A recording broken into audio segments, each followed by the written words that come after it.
You know, right? We're just going live on YouTube, so just give me 1 second, and I got to make sure we don't echo.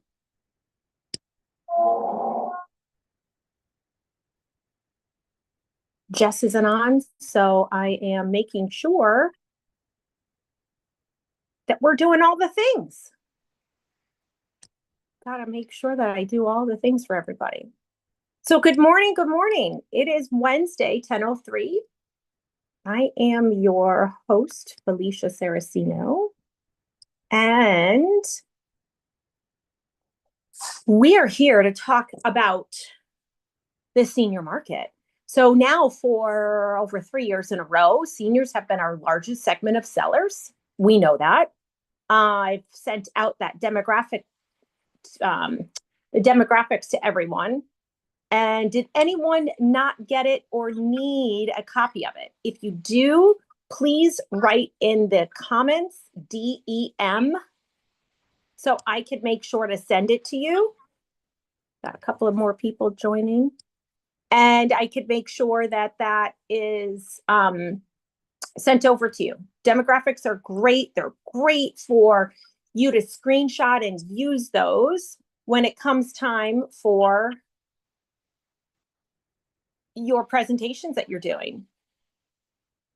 I go as far to make sure that I talk about it at my listings, right? Why are we focused on this? Why am I a senior real estate specialist? So make sure, I'm going to just make sure I open up the chat so I don't miss anything. That if you need that, I will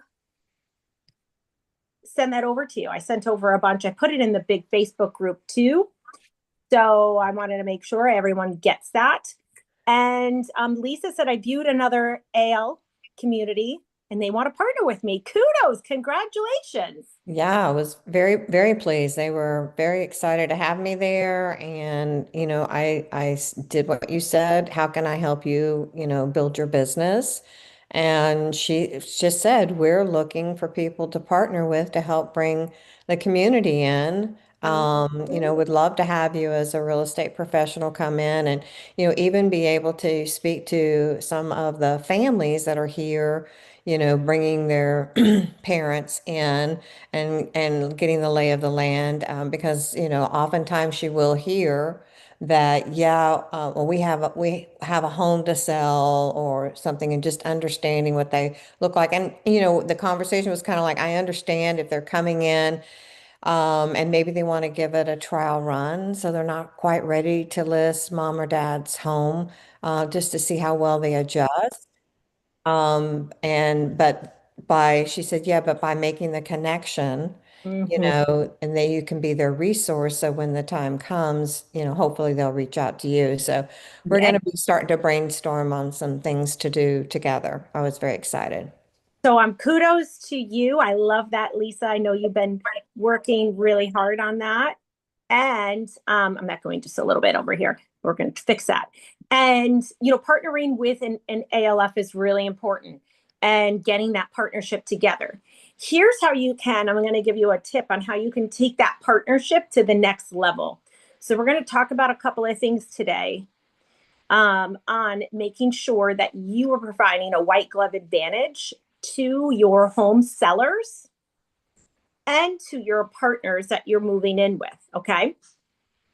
So make sure you get your pen and paper out, because as always, I'm dropping some awesome nuggets for you and making sure that you all are working at the highest level of advantage. I'm just moving some things around on the screen. And you're all working together to make sure that you are at providing high level of service. Okay.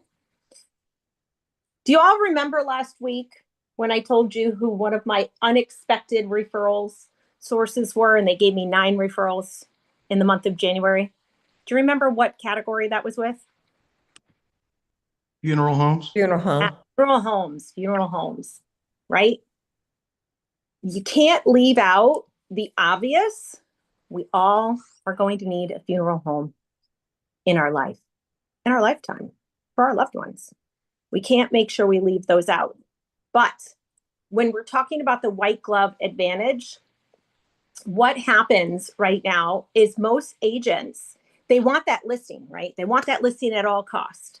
They're like, how do I get the listing? How do I beat them out? what crazy harebrained thing can I come up with? So one of the things that I am, so admitting some folks, one of the things that I am really great at and we teach you is what you're doing with your clients is you're getting in to that messy middle part. The part that most agents who want the listings refuse to do. Dealing with the 40 years of decluttering that needs to happen in the basement, in the attic, in the rooms, the hoarding mess that's there. Dealing with the weeping adult child because they have so much guilt of moving mom and dad from a home that they said they never would move them from. And then that person who's moving, the senior who digs their heels in and they vacillate back and forth. I want to move. No, I don't want to move. I want to move tomorrow. No, I don't want to move. A week later, I don't want to move. I want to move. My friends are there. And we have this kind of like refusing to leave. So standard agents get bogged down acting like an unpaid social worker and a junk hauler. We are not junk haulers. Let's be very clear. It is not our job to say, hey, you had a house full of stuff. We're going to park a dumpster out front and we're just going to throw everything out. And you know what happens when you do that? It's like easy breezy for the agent. You know what happens to the senior?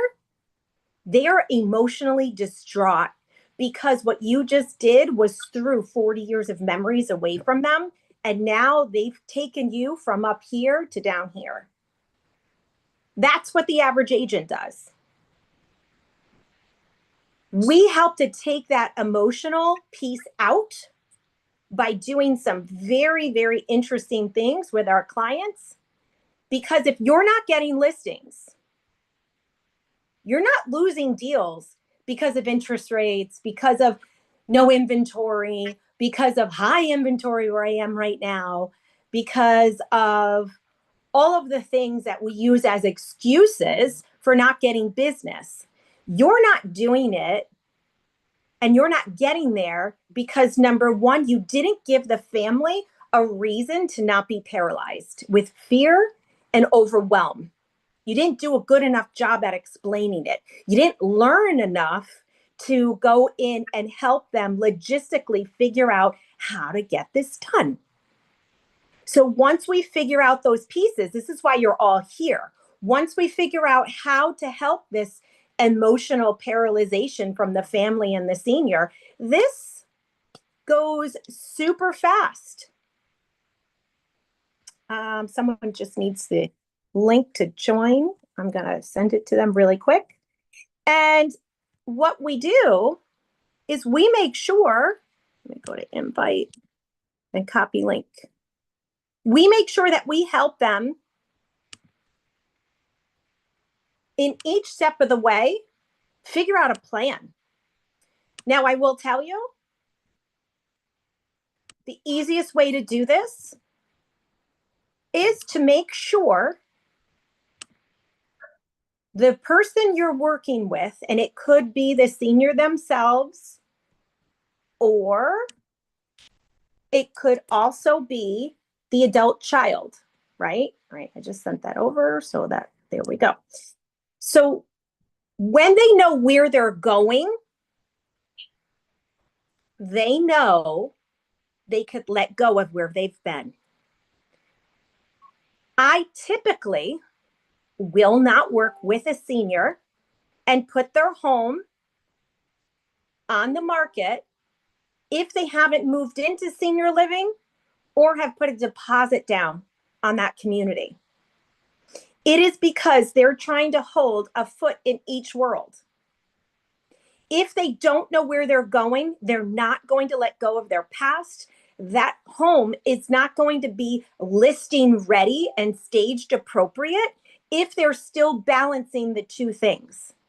They have to have a new place on their mind, and they have to be focused on making that home so beautiful that they never want to leave before you can go in and paint and declutter and get rid of the 10 pounds of furniture that's in there that you can't move around.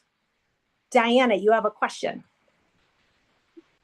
Yeah, so I actually have a client like that right now. He's 85 and he's in the hospital right now. Oh. And I do have his house listed. He needs to be in assisted living. How do you, we've tried to talk about it, but he shuts me down so quickly. How do I convince him he needs to go to assisted living? Because we have a showing today. Yeah. And he was cleaning for the showing and ended up in the hospital. Perfect. So what it is, what you have to do, he's in the hospital right now. Like as we speak, he's having surgery in a couple hours. Who is his power of attorney? Who's contacting the hospital?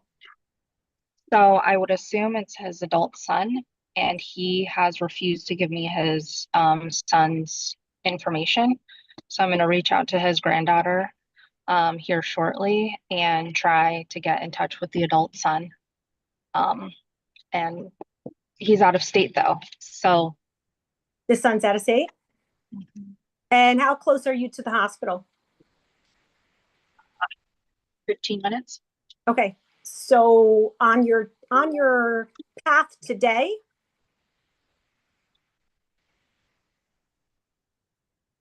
you have to go to the hospital. Go to the hospital, bring them flowers, bring them a note card. Don't bring them food because they're not going to want them to eat it, depending on what kind of surgery is. You got to get into that hospital and you're here to visit your client. Your client's in surgery. You're going to see them. And you got to get into that hospital. You got to get a hold. You got to stop at the charge nurse center. And when you get to the charge nurse center, you have to ask who's his nurse. And you have to say, hey, I'm working with the family. And you have to say, you know, I'm trying to get in touch with the son. Is there any way you can give my information to the son? Because we're selling this property right now. I have showings. And if he's in surgery or he's incapacitated, I need to know who's the next person in line to sign documents because we have an active listing. They're not going to want to share any information with you. But once you get that son on the phone, you have to get the son to be your raving fan to say, you know, we've talked about assisted living. He's digging his heels in, but sometimes it's better if it comes from the doctor that they can't go home. It's not safe to go home. Now, can he sign himself out AMA? AMA is against medical advice. Absolutely. He can. He has that right. But the doctor could state, you're not well enough to go home. We have concerns. You need 24-hour care or you have to go to senior living. The easiest transition from the hospital is to respite at a local senior living community that's a furnished room, or he can go, quote unquote, get rehab done in a senior living community if they're not requesting him go to a skilled nursing facility for intense rehab. Had to go on another because he could go and get, I'm just going to mute everyone. He can go and get served physical therapy 3 to 4 times a week, whatever they give him on the script at a senior living community. But we know that he's safe there. It's a safe discharge. He's probably going to be there for a month. And it will help to give the family some peace of mind living out of state. These are things that you have to bring up to the son. And then on top of that, it will help you be able to get that home under contract and help him. Because sometimes we can't get out of our own way when we need help. How many of us know that? I'm the same way. I'll be like, but I need to get 12 houses sold this month. But how many times did I post on social media about those homes to a free social media site? None. Well, how am I going to get them sold? because the regular MLS ain't working in my area. We got to really push these puppies out. So I'm trying to give you some tips that will directly help you. So follow up with me and let me know how that goes, because I would be interested to hear that. These are things that are super important. Listen, I go to the hospital all the time. I'm not afraid to go to the hospital. It's like a second home to me, not my husband, to me. And I go visit I go visit all of my clients. I've never been stopped asking if I was family, ever. They just let us in. I give them my license. I get my badge. I go right in. I always have flowers or something with me. I'm delivering it. You're there to be an advocate for your people. And this is how you get to know people, because you ask questions. All right. So keep me posted and let me know how that goes. But I will. Thank you. Beyond what the normal agent would do. So when we talk about standing outside, how many of you went to the Girls with Grit conference? By just put a yes in the comments. And we talked about them providing members with the unreasonable hospitality training. This is above and beyond. This is how we get above and beyond, because we have to be able to get our clients moved so that our jobs have some peace of mind. So when we talk about, when we're at a listing and we talk about comps and we talk about, oh, this is what your house is looking for, I don't bring that up right away. I talk about where their next continuum of care is going to be. I talk to them about where their options are. Remember, I'm still working with my 98-year-old and her husband as to where they need to be. She's now showing some signs of memory loss. So the senior placement agent that is working with me is meeting with them to move her into a 1-month respite so that she can talk to the husband, because the wife is abusive to the husband at this point because she has severe memory loss and he can't make a sound decision as to what to do. So we're having her respite so that he could make sure he makes a sound decision. Now, if you went to this home, it would be condemned. There are cockroaches all over the house. There's walkways that are 2 feet wide because it's a hoarding home. There are cats everywhere, inside and out. The landscaping is so overgrown that you can't even see where the house is. So at this time, it's a danger to them. Now, if we called and had someone do a wellness check, how would that help us? They would force her to move out of there. It's not going to help us. We have to help them move forward, because she does have home care that comes in, and we all are working together as a team to get her moved first and then him to move secondly, because he can't do anything without being 5 feet from her. And we make sure that meals get to them. And it's been very tumultuous, is the best thing I could say. But this is where we help our clients above and beyond what the average agent would do. Now, going back to what Lisa said on how she can partner with the senior living community, I will tell you the best way that you can help is when they go to do a home visit, ask if you can go with them. Why not? So are you saying the assisted living people go to do a home visit? Heck yeah. I did a home visit when I was an executive director and a sales director to every person who moved in. I needed to see how they lived in their home before they moved into mine. Well, I asked what the process was, and that wasn't even mentioned. I guess I'll email her and ask her if they do that. If you ever go on a home visit, I would be really interested in joining you. And they might say, why?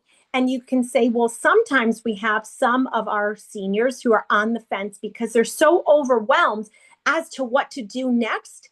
And it helps us give insight on how we can best help them and provide that borderline. You can give them this example. I do this down here all the time.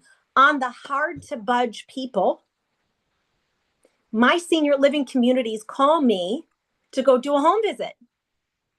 And when I get to the home visit, I know why they're hard to move off that ledge.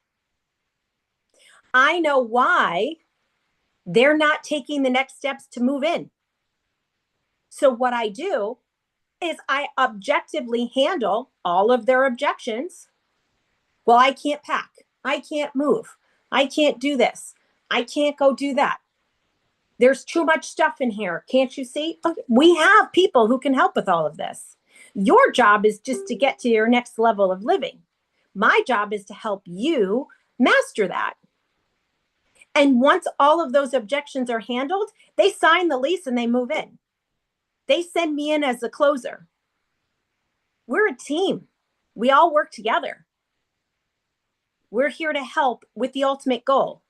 It's not that we want to move seniors out of their home. We want seniors to be safe in their home. A lot of people have gas stoves. I had one lady who left her garage door open in a not so seedy, lovely neighborhood, and she left it open 7 days in a row while she was sleeping. Oh, sometimes I forget it. Well, you could be robbed, hurt, God forbid, someone kills her. You know, we live in a society right now where anything happens at any time. I watch the news just like everyone else does. It is not a fear tactic, it gets reality. So we want to make sure we can help. And as we're able to help, we now create a stronger relationship with that senior living community, and we get the people who are difficult off of the ledge to move in. Now, I will tell you, once you start this, it's a domino effect. And I say to them, I love you all for your referrals, but can't you give me someone that's easy? I just want an easy one, because right now I get all the difficult ones. Not that I'm complaining. It's just that when you get 10 difficult ones in a row, sometimes you want a break, right? How many of you have had difficult transactions and you go, oh, I just want something that's easy? That's me right now.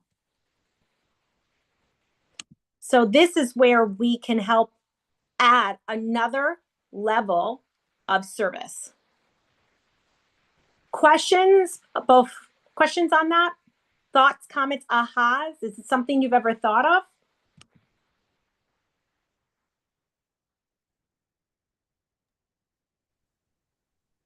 I didn't realize that they made home visits either. Mm-hmm. It's never been brought up in any discussion. So that's an interesting follow-up question to ask. And the senior, the salesperson may not be the person doing the home visit. It could be director of nursing. Sometimes the director of nursings are just too busy. So one of my jobs when I worked in senior living as business development was I went and laid eyes on everybody. That was my job. So if they came from SNF, I had to lay eyes on them. If they were in the hospital, I had to lay his eyes on them. And they used to tell me, the nursing team would tell me, they're alert and oriented ×1, meaning that they're like you and me. We're fine, right? And I would go there and they would be laying in a Coiter bed. A Coiter bed is a bed where you're zipped in so that you can't move. That is not alert and oriented ×1. That is not. That is someone is on the verge of going to psych. So they want to make sure that when someone is moving in, that person is going to be a good fit for the community, right? The other thing is senior living communities talk. They talk to each other. They talk to skilled nursing. And if someone is a chronic problem, they get nervous on accepting them into their community. So I'll give you an example. You as an agent don't know what words or phrases matter, right? Because you're not in the industry. So the example that I have is you meet with your client and your client tells you, in the past month, I've fallen 6 times. And so, it's really time for me to move. I really would like nursing. I'd like to have someone there just in case I need something, right?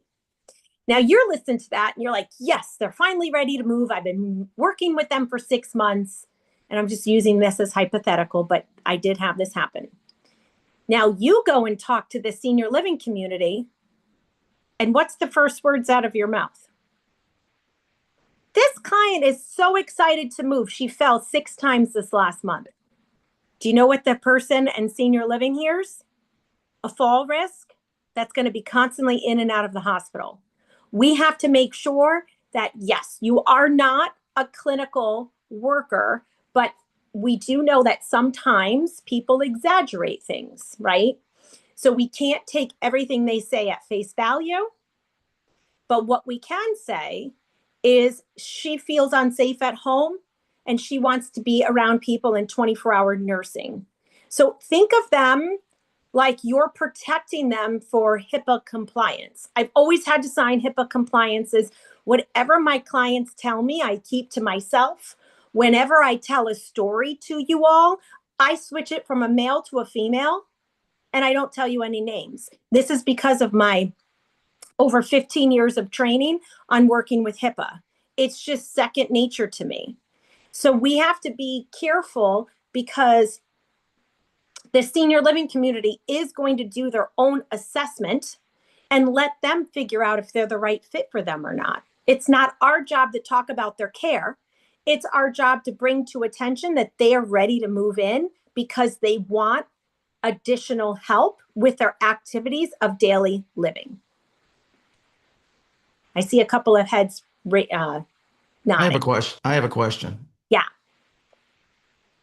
When your leads coming from senior communities, are you getting a call from the director of nursing? Are you getting a call from director of sales? You're getting a call from executive director? And if the director of sales hasn't done a site visit, what's the kicker for it to be turned over to you as a potential lead?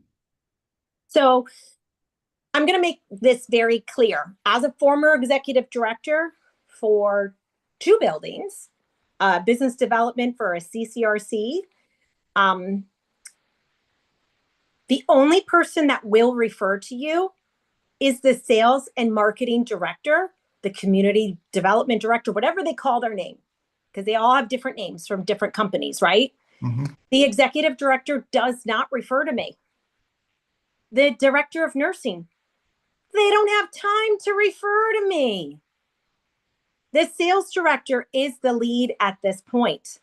I live this. I've been there. I get this every day. When my sales director calls me, because I have one community that I'm on fire for right now, she'll say, Felicia, I got this person for you. I gave them their info, but how do you want me to, they're tech savvy. So do you mind if I do a text intro with you? And I'll say, sure, no problem. However they like to communicate is how I like to communicate. And I read them the rules of engagement. It has to be text, email, or conference call. Because otherwise you're just providing a Google search. And when I get the intro, I gather all their information. Hey, I'm going to set up a separate call for us or a meeting for us to meet personally, right? With that senior and their loved ones or whoever's going to come there. Now I take that lead over. Most of the time, she does give them my information and they call me before she's even had a chance to text me or reach out to me. Because I have explained to her how I need to be introduced And they are so excited to meet me because they never heard of anyone like me before. But that comes from training your people to understand how to introduce you. And I do a damn good job at that. And for those who don't do a good job at it, we revisit. And I let them know why I'm different, how I'm different. So But if you have a community that you had a good relationship with the director of sales, community director, whatever it is, and there's a change, mhm. okay? How do you grease those skids with the new one, the new director? I mean, they could. I'm just trying to figure that piece out. Is what is your step to get those three questions you gave us a couple weeks ago, and Yep. how do you sneak those in? I invite them to my networking group that meets once a month. Hey, I know you're new to the community. I heard from the executive director, or I've heard that you're from California. You moved here from out of state, wherever. Or you lived, 7 towns away and just moved to Naples. Did you know that we have a keynote speaker every month that comes to talk about the senior industry? I'd like to invite you as my guest. And then I get them to say yes. We talk nothing about real estate. And when they're there, I make sure I'm at the front desk waiting for them for check-in when they register. And then I go, oh, Carrie, it's so nice to meet you. I'm Felicia Saracino. I invited you. I know you're new. Come on, let me show you around. Let me tell you a little bit about this. And I buddy up with them and I showcase them to everywhere. This is why when you do networking properly, you win. Because now I just introduced that new person to 60 new people and said, oh, I'm going to have you sit with me at this table. I saved a seat for you. You're all set. We exchange information and I then follow up with them afterwards for a coffee. I go visit them. Hey, I know I have some rack cards here. I'm just going to drop off some more. When can I come and drop them off? Now I built that relationship. I come in an even playing field. If you go in cold to the building and try and build that relationship that way, you're going to get blocked. This is why networking events are so huge. And now you get them on their side.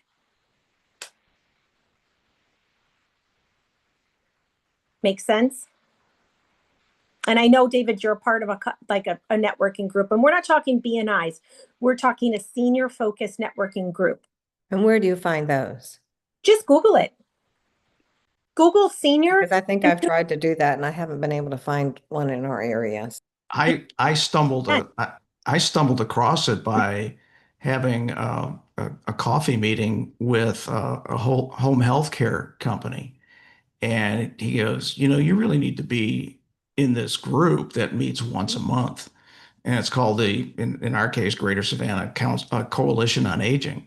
Yep. And that's how I tripped into it. I don't even think it may come across later, through other people that are involved in it, but that's the way I tripped across it.